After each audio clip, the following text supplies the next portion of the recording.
19শে September ছিল আমার হাজব্যান্ডের বার্থডে, তাই আমরা মিডনাইট কেক কাটিং করলাম।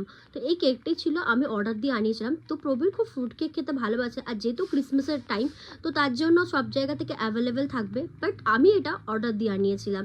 তো স্পেশালিভাবে আমি হচ্ছে ব্রেকিং লেডি বলে একটি পেজ রয়েছে ফেসবুকে, তো তার কাছ থেকে অর্ডার দিয়েছিলাম। তো বেশিরভাগ কেক আমি তার কাছ থেকে অর্ডার দিই। তো এই বছর ছিল প্রবীরের কাছে বিশাল বড় একটা পাওনা, কারণ এই রিসেন্ট আমাদের একটা বেবি হয়েছে। তো সবাই সেটা জানো, যারা যারা আমার সাথে রয়েছে ইউটিউবে, তো তারা অনেকেই এখনও পর্যন্ত জেনে গেছে যে আমার একটা বেবি হয়েছে। তো প্রবীর তার সাথে কেক কাটবে ভেবেছিল, বাট এত রাত্রিবেলা সে ঘুমিয়ে পড়েছিল, তাই তার সাথে কেক কাটা হয়নি। তো এই যে ওইখানে আমরা সবাই মিলে এনজয় করলাম। তো নেক্সট দিন আবার কেক একটা অর্ডার দিয়েছে, সেই কেকটাও আসবে।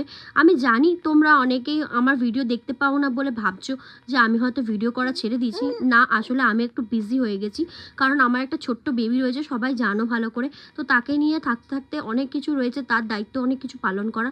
তো সেই পালন করতে করতে আর আমার ভিডিও বানানো হয় না, ভিডিও এডিট করা অনেক কিছুই প্রবলেম হয়। তো রিসেন্ট কিছু ভিডিও আমার ডেলিভারির সময় থেকে সেগুলো আসবে, তো সবাই দেখতে থেকো ভিডিওগুলো প্লিজ। যারা যারা এখনও পর্যন্ত আমার ভিডিও দেখে লাইক বা কমেন্ট বা সাবস্ক্রাইব করছো না, তারা প্লিজ সাবস্ক্রাইব করে নিও। তো এই যে সুন্দর কেকটা দেখছো, এটা হচ্ছে আমরা বেকিং লেডির কাছ থেকে অর্ডার দিয়েছিলাম।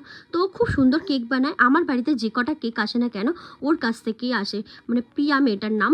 তো তোমরা যারা যারা আমার এরিয়ার মধ্যে থাকো, মানে দাসনগর এরিয়ার মধ্যে, তো কোনাতে হচ্ছে ওর বাড়ি, তো তোমরা হচ্ছে অবশ্যই ওকে হচ্ছে কন্ট্যাক্ট করে নিতে পারো। আমি নিচে ফোন নাম্বারটা দিয়ে দেবো।